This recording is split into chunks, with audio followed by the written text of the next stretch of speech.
An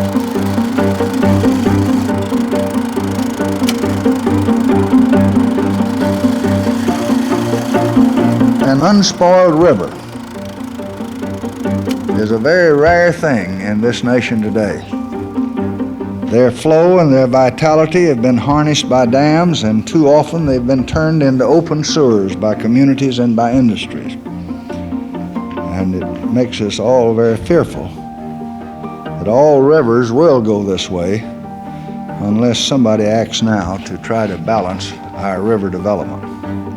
So, we are establishing a national wild and scenic river system which will complement our river development with a policy to preserve sections of selected rivers in their free-flowing conditions, and to protect their water quality and to protect other vital conservation values.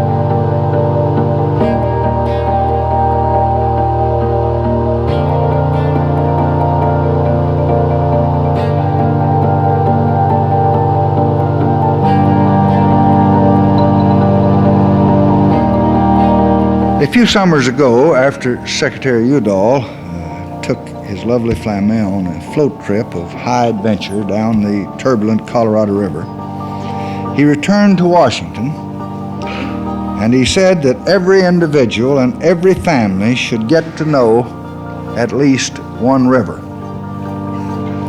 So today we are initiating a new national policy which will enable more Americans to get to know more rivers. And now it gives me great pleasure to approve these bills, which I think will add still more to the scenic wealth of our country, and which I think is going to mean so much to my little grandson and all the others like him that will live in a beautiful America their lives. Thank you.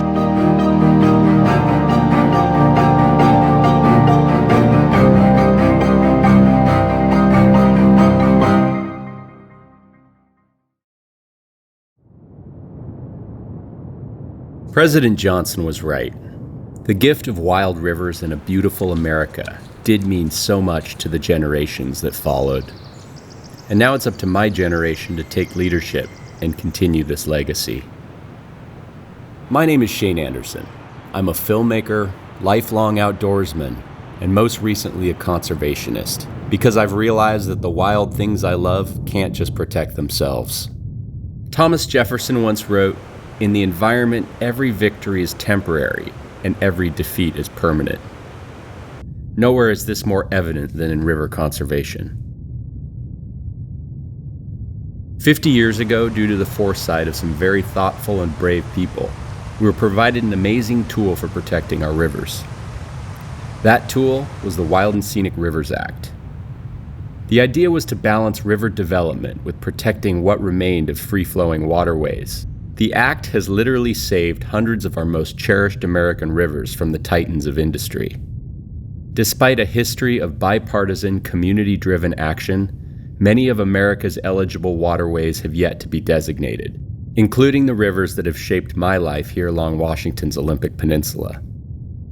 So for the 50th anniversary, I've set out to learn more about this incredible story, with the hope we can become inspired by those that had the vision and passion to protect their rivers. After all, it's far cheaper and more effective investing in river protection than bringing back what was lost. This is Black Canyon, where Nevada and Arizona meet, where the Colorado River once flowed uncontrolled. Here is where man conquered this mighty river, placing a concrete yoke about its neck to harness its tremendous water and power resources. So when people first started talking about a system of national wild and scenic rivers, the big dam building era in America was in full swing. 70,000 large dams had been built, another 10,000 were under construction or planned or proposed. The modus in America was to dam any river, anywhere, at any cost. You know, these valleys and canyons went under hundreds of feet of flat water. They were gone forever. The migration of fish was stopped. The flow regime downstream from the dams was changed. So they were really the kind of the ultimate threat to the rivers of America. The biggest loss that I've always felt is Celilo. When I was a baby, I was taken to Celilo. It was, for one thing, a trade center. Most important was the loss of the fishing at Celilo.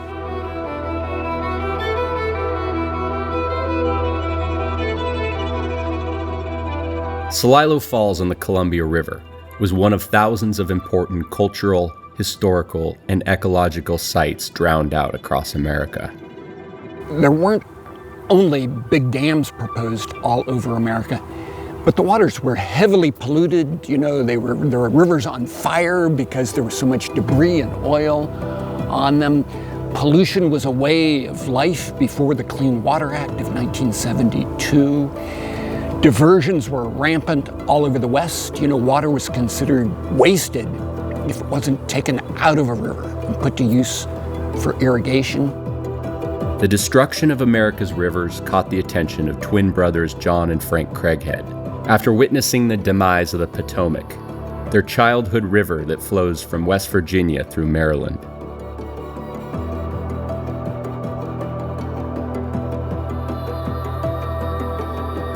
They were trained in wildlife biology and pioneered falconry with American raptors, trained survival skills in the Navy during World War II, and after relocating to Wyoming and Montana in the 1950s, they invented radio tracking devices for wildlife as they studied grizzly bears on the brink of extinction.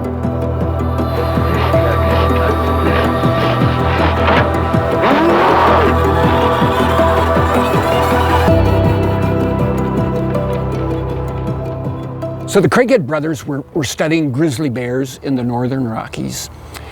So they became aware that the Flathead system in Montana was one of the wildest river basins in the West.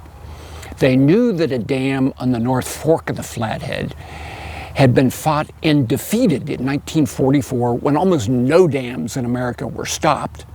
But it was stopped only because it would flood into Glacier National Park. It's really the national park that was protected more than the river per se. So being blocked there didn't really faze the Army Corps of Engineers. They simply moved their dam site to Spruce Park on the Middle Fork. But that ended up being a very fateful move in the history of river conservation, because the Craighead brothers realized that the Middle Fork was the wildest river in Montana. They didn't feel that it should be dammed. It would have effects on grizzlies and other kinds of life. But more importantly, realized that a bigger, more far-reaching approach was needed if we were going to protect the very best rivers in America.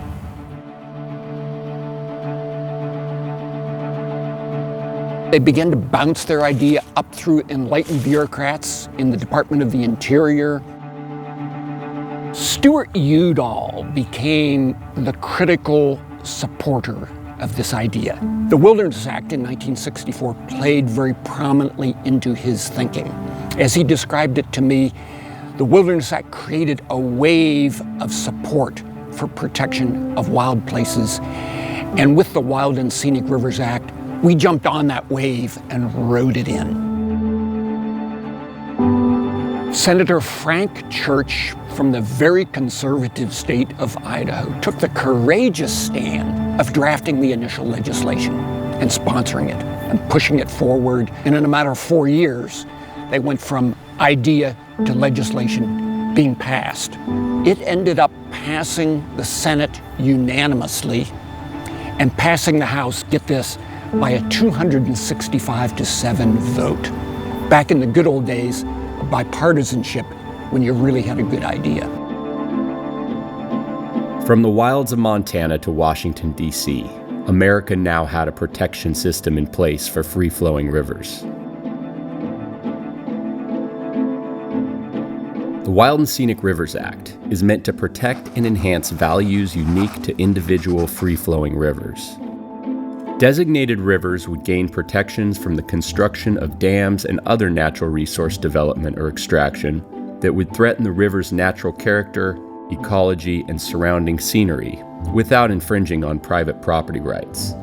Only local governments have the jurisdiction on private property laws. Each designation was intended to be tailor-made for individual river systems and communities. The concept of wild and scenic was also intended to provide value in ecosystem services such as clean water and biodiversity.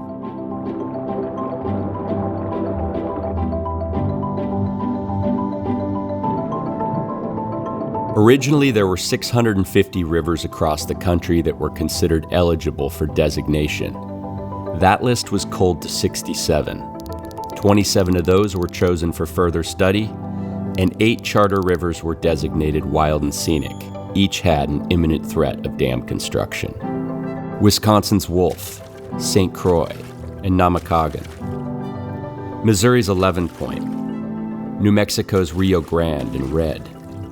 California's Middle Fork of the Feather, Oregon's Lower Rogue, Idaho's Middle Fork of the Salmon, and the Upper Clearwater with its tributaries the Lochsaw and Selway, where the Nez Perce tribe and the rich natural bounty saved Lewis and Clark from starving to death on their way out west.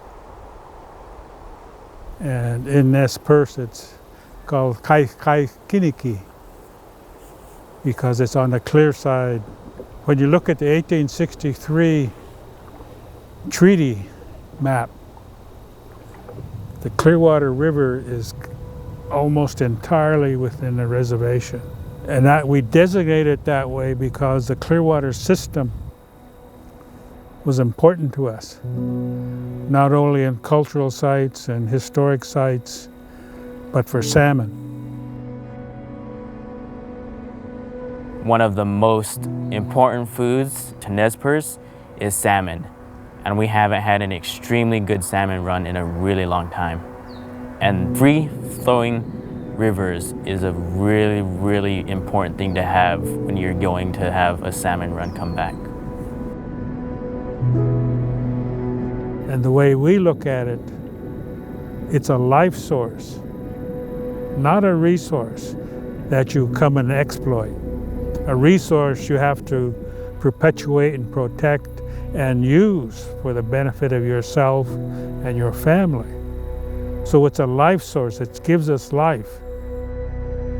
Even though when Lewis and Clark came here, they wrote in their journals, these Western Indians are poor and wretched. We didn't know we were poor and wretched because everything we could utilize was right here. And the river systems supported all those things that we used as a life source. My name is Silas Whitman. I'm known as Tibble Kapsimai, tied to the North Star, brought by the Saplis, the whirlwind. My people, Nunanimipu, we the people. And it comes from the talking with the hand about how you're always telling the truth. And that's how we're looking at this today here in this beautiful place. The Selway River is our Nez Perce signature river. It is the mother river of all of our territories. It's maintained its uniqueness all these years and through all the trials and tribulations that have started from dam building that was planned back in the 40s. The idea was to dam the rest of the free-flowing systems in the territory up to Montana. We said, no, you're not going to do that. We're never entertaining that. If anyone's going to do it, we'll do it. So we tricked them. We commissioned a study with the Cultural or Council of Energy Resource Tribes in Denver. They could be sure you guys want to do this? And yeah. The tribe wanted to do something, it would do it itself. Let's put up a proposed hydro facility of our own. on tribal lands, and we'll dam the whole system. So of course we're not going to do that, but we did it as a scare tactic, which worked. Everybody threw their hands up and said, oh my God, they're going to destroy all these rivers, all these tributaries. No more steelhead, no more blah, blah.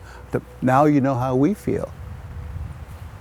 We did the damage on that one, just in order to gain a firm grip on how things were going. Because we wanted to maintain the Selway as the mainstream that showed how we would get fish back into a wild and scenic river.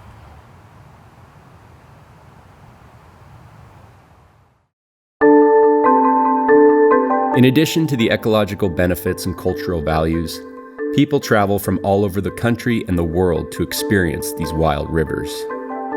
I'm Haley Stewart, and I'm 23 years old, and I'm a whitewater kayaker. So I've been paddling around the country and around the world. A lot of those rivers in the U.S. have been designated wild and scenic rivers.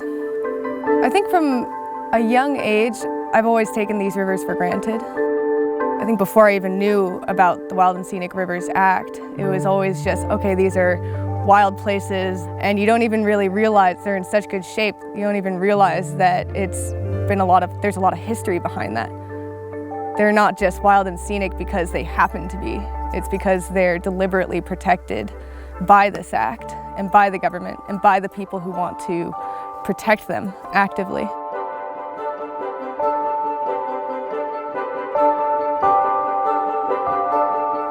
When you're kayaking through a wild and scenic river, you feel like you're far away, and you feel like you've escaped a lot of the madness and the chaos of civilization and society and busy lives. And it's something that if you travel a lot through other countries, you don't really see a lot of nature that's protected, and that so many other countries are just filled up with people that it's impossible to go places where you don't see people.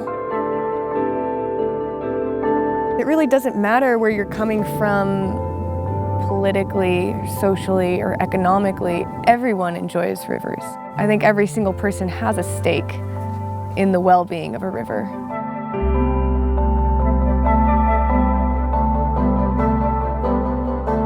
The rivers are probably the #1 draw for people coming here and staying here.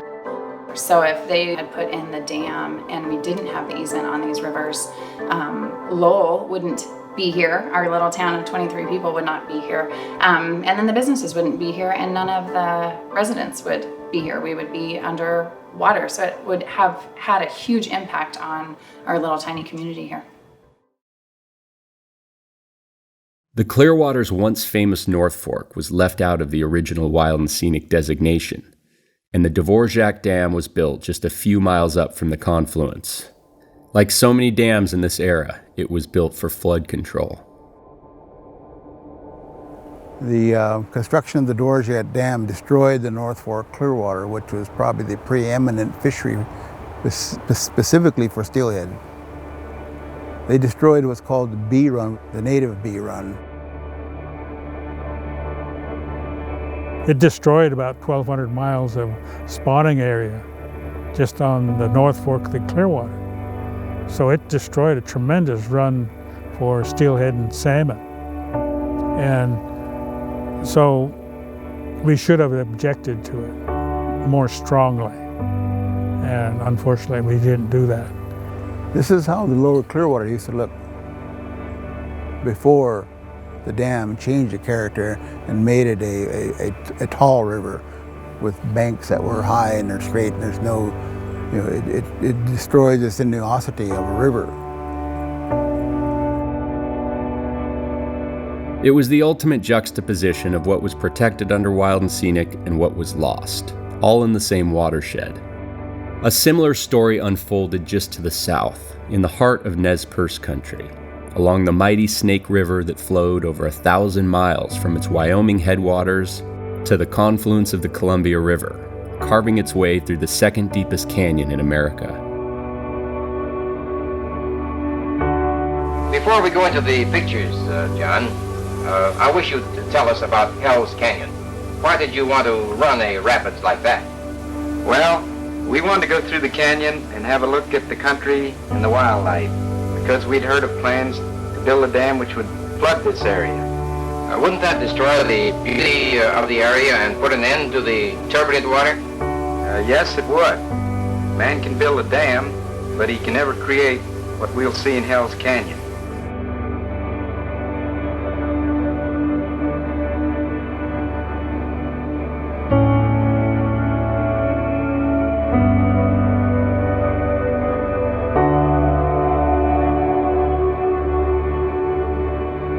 It was not just thundering rapids and natural beauty that would be lost. These were the main spawning grounds for Snake River salmon, where construction of dams built without fish passage blocked 80% of the salmon's habitat. Shortly after the construction of the Oxbow Dam, and a few years after the Craighead's float trip, there was an engineering mistake that killed thousands of salmon. The Oxbow incident was the beginning of the end for the abundant wild salmon populations, and still to this day there remains no fish passage on the dams in Hell's Canyon. Other ecological consequences include high water temperatures being released into the lower river, and toxic blue-green algae blooms in the reservoir. The carp, catfish, and bass that have replaced salmon and sturgeon now contain high levels of methylmercury.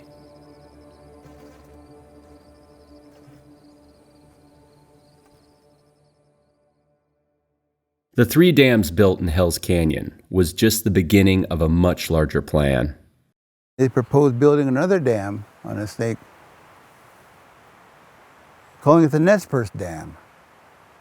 And without even asking us for it, all these things went commissioned and were supplied with funding to be developed. No consultation, coordination, none of that. BIA, we don't know what's going on, and that type of thing. So, again, we responded and says, no, you're not. You're insulting us, for one thing, and you're taking for granted that we're going to roll over. The Nez Perce Dam was defeated, but another proposal was underway downstream that would block the wild and scenic Salmon River. High Mountain Sheep Dam was proposed 600 feet high, would flood it all out, including some of the greatest salmon runs on Earth. An Idaho boater recognized the threat. He went to the closest Sierra Club office at the time, which was in Seattle, knocked on the door, cold call. A young lawyer named Brock Evans answered, became convinced that Hell's Canyon should be protected. He filed the paperwork appealing the Federal Power Commission approval of the dam minutes before midnight of the due date. That delayed approval for 2 years. Conservationists in Idaho and Oregon organized. They went from flat zero in political momentum to Governor Cecil Andrus of Idaho saying that Hell's Canyon Dam would be built, quote, only over my dead body. And with support like that, the Congress passed wild and scenic designation for Hell's Canyon of the Snake also in 1975. We'll only be able to keep this kind of country if enough people go out of their way to fight for the preservation of wilderness country and primitive areas.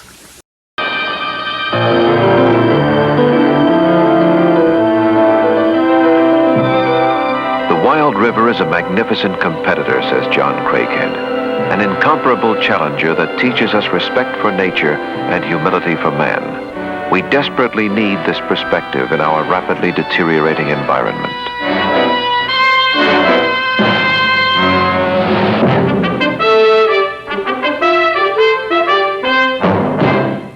The Craigheads continued to spread the gospel of wild rivers, working with National Geographic on the Salmon River that was nearly cut off by the High Mountain Sheep Dam.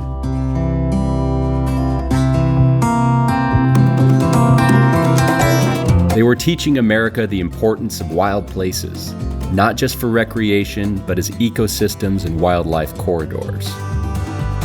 The 1970s brought a heightened awareness about the plight of America's rivers, and Wild and Scenic was the new tool to protect them. Conservation organizations, both regional and national, began to sprout, mobilize, and challenge dam development and resource extraction proposals along America's rivers. The newly formed organization American Rivers had their first victory in a last-minute win to stop the damming of the New River that flows through North Carolina and West Virginia. Big hydroelectric development consortium already had all of their federal permits. They had bought all the land, they kicked the Appalachian residents out, they tore the buildings down, the bulldozers were figuratively lined up ready to go. American Rivers was able to mobilize a feisty band of river aficionados to convince the governor of North Carolina that the river should be protected. The governor then took the last-minute message to the Secretary of the Interior, who stopped the project. The new Against All Odds was added to the program early in its history, 1976, and it kind of showed the river conservation movement that they could kind of save any river they wanted to if they applied enough influence and pressure. Momentum was now building east of the Mississippi, with designations on Maine's Allagash, Ohio's Little Miami and Beaver, and the Chattooga, flowing through North Carolina, South Carolina, and into Georgia, where the infamous film Deliverance was shot.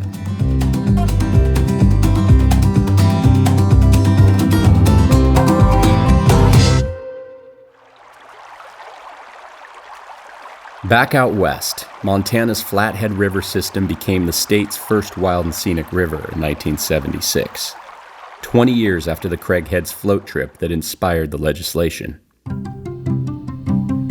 Now these iconic rivers would be protected in perpetuity and become priceless, with millions of visitors annually flocking to Glacier National Park and the Flathead National Forest to experience these wild rivers.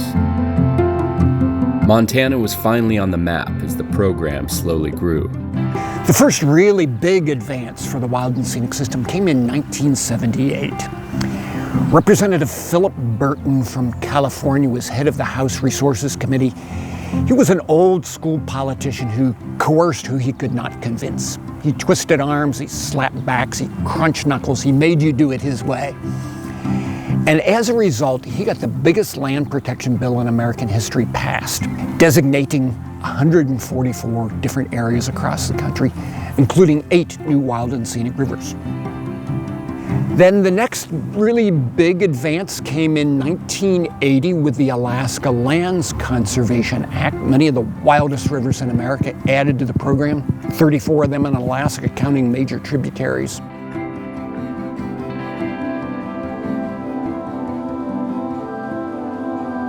The big dam building era in America came essentially to an end.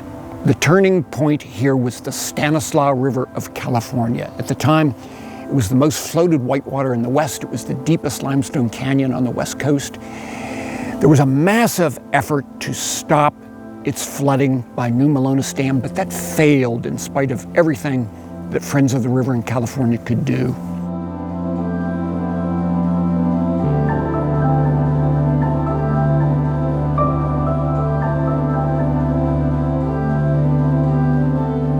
New Melones Dam was built and flooded that amazing canyon that brought people joy in a way that no other place on earth could possibly do.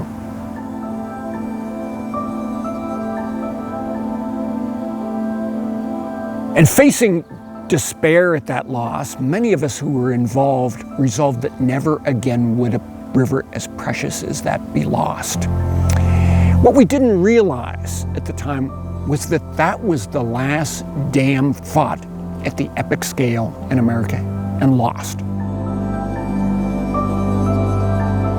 While the New Melones Dam was a devastating loss, a twist of fate was underway up north, in the Redwood Empire, home of California's last great wild salmon runs and rivers. Plans were proposed and heavily lobbied by the Los Angeles Water District to build California's largest system of dams and connected reservoirs, stretching over 200 miles from the Klamath River to the Middle Fork of the Eel, with plans to divert the water south to Southern California.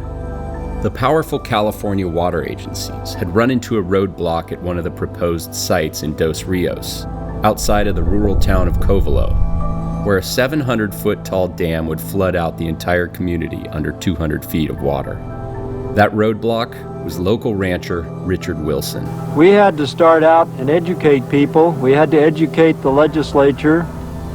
We had to bring all the information we could to bear to then Governor Reagan and his Resources Secretary Norman Livermore and show them what a fiasco this proposal really was. Wilson convinced then Governor Ronald Reagan to halt the project in the late 1960s, but the proposal was delayed and not permanently protected. Reagan would soon be replacing the river-friendly Carter administration for presidency, and the future was uncertain for California's wild rivers. Jerry Brown was governor at the time, and after feeling the loss of the Stanislaus River from the New Melones Dam, he lobbied the Carter administration in the final days and hours to designate the Smith, Klamath, Trinity, Eel, and American as federally designated wild and scenic rivers, saving the wild salmon stronghold and growing the national system by 25% in this last-minute victory.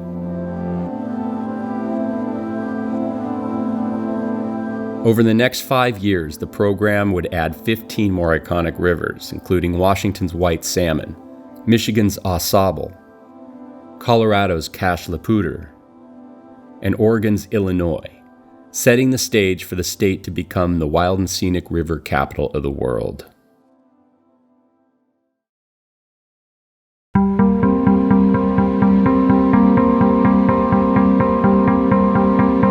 When I started this work for the Rivers Council, I was not a seasoned environmentalist or conservationist. I had never done that kind of work before. And yet I knew the Grand Ronde River as well as anybody. My dad has been taking me down here since I was a kid, and I knew the value of this place. And so when I heard that there were proposals to build dams on this river, I wanted to be front and center to stop that. I wanted to be front and center for people to understand it's time to look at rivers in a different way. And I learned a couple of things. One is there's going to be a lot of people that disagree with that, and that's okay. That's their right. We have to anticipate that.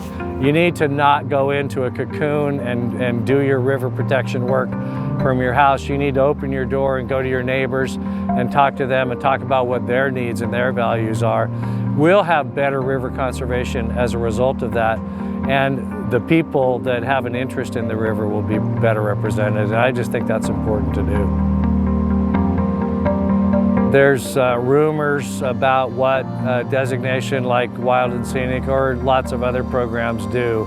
And I live in this place. I own property in this place. When I first started talking to people about designating the Grand Ronde and the Wallowa, I had phone calls in the middle of the night threatening my life and threatening my pets and everything, my family and everything else. And I learned from that to owning property now in a federal Wild and Scenic River corridor.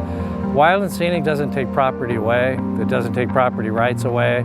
It brings opportunity, and it allows people to work from the perspective of what's best for the river. In 1988, the Grand Ronde and 39 other rivers became part of federal wild and scenic legislation that added to that very important federal statute that, among other things, primarily is there to protect and make sure that America's rivers live on. You know, really what the Oregon Rivers Council wanted to do back then, 30 years ago, is first coalesce the attention of the state of Oregon and its citizens about the plight of its rivers and the need to protect and restore not just segments of rivers, but entire river systems. It's been 30 years since the landmark omnibus bill in Oregon. Since then, 108 rivers and streams across America have been added to the system, and the Oregon approach inspired other large-scale river protection packages in Arkansas and Michigan. The East Coast saw new designations, the Southwest, the Northwest. Then in 2009, an incredible bipartisan effort designated 1,100 new miles, including the headwaters of the Snake River in Wyoming. Other parts of the world are also looking toward wild and scenic, as mega dams are being built and proposed on the Earth's largest rivers, all changing ecosystems, contributing to climate change, and displacing indigenous communities, some of which have never seen the Western world. Countries such as China, the Balkan states, Peru, Costa Rica, and Chile are all looking at developing systems inspired by the Wild and Scenic Rivers Act. And some countries such as New Zealand and Ecuador have given rivers the same value as human rights. Even though mega dam building has slowed in America, we are constantly challenged with threats to our public rivers. In Alaska, the proposed Pebble Mine threatens the world's most sustainable salmon runs.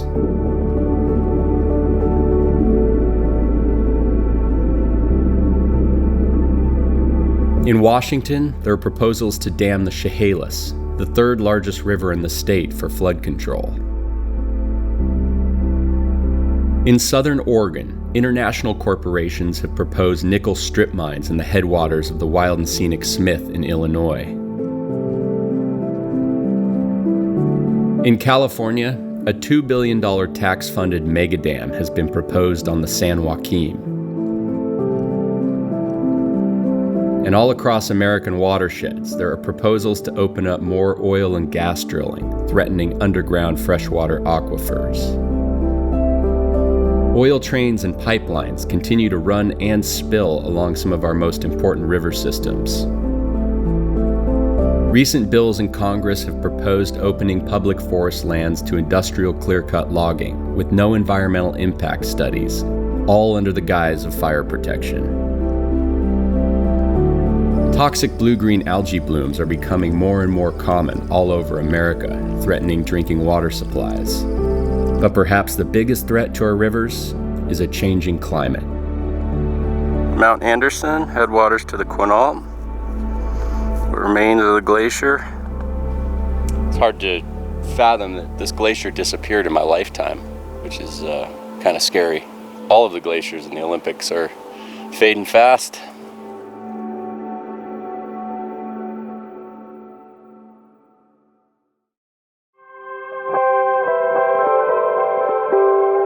Climate change is already affecting our rivers, and there has been no time in history more important than now to utilize the tools we have to regulate how we use and manage our watersheds. Wild and Scenic is one of those very important tools. Personally, I'm going to be getting more involved in the Wild and Scenic movement that starts in my backyard of Washington State, which, for having hundreds of the nation's most pristine rivers, only a handful are designated. The Wild Olympics campaign aims to designate 19 of the most wild watersheds and salmon strongholds in America, all on public lands. These rivers attract 3 million visitors a year to the national park, which contributes over $400 million annually to rural economies.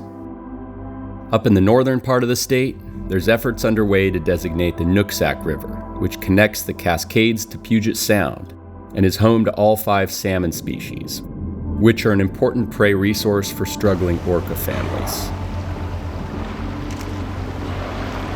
All across the country, there is grassroots momentum building. In California, after a 25-year effort, the McCallamy River was recently added to the state's Wild and Scenic system, and there are 3 more active campaigns, including the Desert Protection and Recreation Act, the Central Coast Heritage Act, and the Northwest California Mountain and Rivers Campaign, which will include icons such as Redwood Creek, the Mattole River estuary, and vital tributaries to the Trinity and the Eel. Momentum is also building in Montana, with East Rosebud Creek becoming the state's first wild and scenic river in 42 years, after a local community came together with bipartisan support to stop the construction of a private dam. In addition, the Montanans for Healthy Rivers campaign will preserve important streams in the Flathead, Missouri, Clark Fork, and Yellowstone watersheds to keep Montana the way it is for future generations. Campaigns on the East Coast are showcasing that wild and scenic can also coexist with private lands in urban areas. Connecticut's Lower Farmington River has significant historical and cultural values, and with over 60 years of restoration efforts, it's gained tremendous community support. Massachusetts and New Hampshire's Nashua, Nissitissit, and Squannacook rivers also include mainly private land, and the campaign has the support of all 11 participating communities. Connecticut and Rhode Island's Wood and Pawcatuck system is home to more endangered species than any other watershed in the region.